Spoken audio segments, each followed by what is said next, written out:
Kalau kita ngomongin arsitektur, itu bukan cuma soal membangun gedung yang keren kan? Arsitektur itu pada dasarnya adalah soal membentuk masa depan. Nah, pertanyaannya, gimana caranya arsitek bisa terus relevan di dunia yang perubahannya cepat banget kayak sekarang? Hari ini kita akan bedah sebuah kerangka kerja yang luar biasa buat menjawab tantangan itu. Namanya Brave Adaptability. Oke, jadi alur kita hari ini begini. Kita mulai dari tantangan arsitek zaman sekarang, terus kita lihat fondasi profesional dari Ikatan Arsitek Indonesia atau IAI.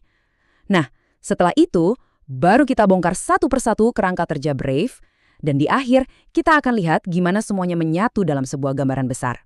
Yuk, langsung kita mulai. Untuk benar-benar paham kenapa kerangka kerja seperti Brave ini penting banget, kita harus mulai dari satu pertanyaan mendasar. Pertanyaan yang jadi latar belakang profesi arsitektur hari ini. Coba deh kita bayangin 50 tahun yang lalu, tantangan seorang arsitek mungkin lebih ke soal struktur, estetika, fungsi. Tapi sekarang, wah, jauh lebih kompleks. Arsitek harus berhadapan langsung sama isu perubahan iklim, ledakan penduduk di kota, sumber daya yang makin terbatas, dan tentunya gempuran teknologi. Peran mereka itu udah berkembang pesat, dan pastinya skill yang dibutuhkan juga ikut berubah. Jadi, arsitek sekarang tuh nggak cuma butuh jago gambar atau hitung-hitungan teknis. Mereka butuh sesuatu yang lebih. Mereka butuh pola pikir yang super adaptif. Oke, sebelum kita ngomongin pola pikir yang baru, kita harus berpijak pada dasarnya dulu ya. Di Indonesia, profesi arsitek itu punya fondasi yang kokoh, standar kompetensi yang jelas, dan sudah teruji. Nah, ini dia angka kuncinya, 13. Ada 13 kompetensi inti yang ditetapkan oleh Ikatan Arsitek Indonesia atau IAI yang wajib dikuasai oleh setiap arsitek profesional. 13 kompetensi ini tuh ibaratnya blueprintnya seorang arsitek profesional, lengkap banget. Mulai dari yang teknis banget, kayak perancangan arsitektur dan pemahaman fisika bangunan, sampai ke skill yang lebih luas, kayak manajemen proyek, pemahaman hukum, dan yang gak kalah penting, kesadaran soal peran arsitek di tengah masyarakat. Ini fondasinya. Jadi kalau blueprintnya udah ada dan sekomprehensif itu, terus masalahnya di mana? Nah, masalahnya adalah gimana caranya kita menghidupkan blueprint ini di dunia modern yang penuh tantangan tadi. Disinilah kerangka kerja Brave hadir, sebagai sebuah kacamata baru. Intinya gini, punya skillnya itu satu hal, tapi tahu cara menerapkannya secara adaptif di dunia yang super kompleks ini, itu hal lain. Dan itu yang paling penting. Dan inilah dia, Brave Adaptability. Kerangka kerja ini yang dikembangkan oleh program pendidikan profesi arsitek di UIN Alauddin Makassar penting banget untuk dicatat ya. Ini bukan pengganti 13 kompetensi tadi, sama sekali bukan. Tapi ini adalah sebuah lensa dinamis, cara baru untuk menerapkan semua kompetensi itu biar relevan dengan zaman. Yuk sekarang kita bongkar satu persatu apa sih sebenarnya kepanjangan dari BRIF itu. Yang pertama, B. Building Adaptability. Ini soal kemampuan merancang bangunan yang bisa berubah, tumbuh, dan tetap relevan menghadapi masa depan. Jadi, nggak kaku. Nah, di sini serunya. Building Adaptability ini langsung nyambung ke kompetensi inti seperti perancangan arsitektur, poin 1, fisika bangunan, poin 10, dan manajemen proyek, poin 13. Contoh gampangnya gimana? Bayangin Anda merancang rumah dengan dinding moduler yang bisa digeser-geser. Jadi pas nanti keluarga nambah, ruangannya bisa disesuaikan tanpa harus renovasi besar-besaran. Itulah desain yang adaptif. Selanjutnya R, Religion Adaptability. Tunggu dulu. R di sini maknanya dalam banget ya. Bukan cuma soal agama secara harfiah, tapi lebih ke pemahaman tentang nilai-nilai kemanusiaan, etika, dan tanggung jawab moral.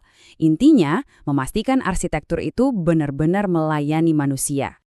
Prinsip ini langsung menyalakan kompetensi peran arsitek di masyarakat, poin 7. Ini bahkan terjadi sebelum gambar pertama dibuat. Contohnya, saat merancang taman publik, arsitek gak cuma mikirin estetikanya, tapi juga gimana caranya taman itu menghormati adat setempat dan bisa jadi ruang interaksi sosial yang beneran hidup buat warganya. Lalu ada A, Art Adaptability. Ini soal seni.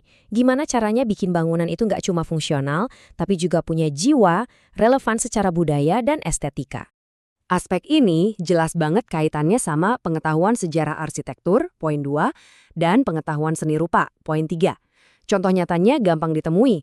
Coba deh perhatiin gedung-gedung modern yang fasadnya mengadopsi pola ukiran tradisional lokal. Nah, itu dia, art adaptability. Dia menciptakan dialog antara masa lalu dan masa kini. Kemudian, V, value adaptability. V untuk nilai. Ini fokusnya adalah gimana arsitek bisa memecahkan masalah yang beneran ada di masyarakat yang punya nilai nyata, baik secara sosial maupun ekonomi. Ini memaksa arsitek buat berpikir lebih luas. Gak cuma soal teknis bangunan, ini nyambung banget ke kompetensi nomor 9, yaitu masalah lintas disiplin.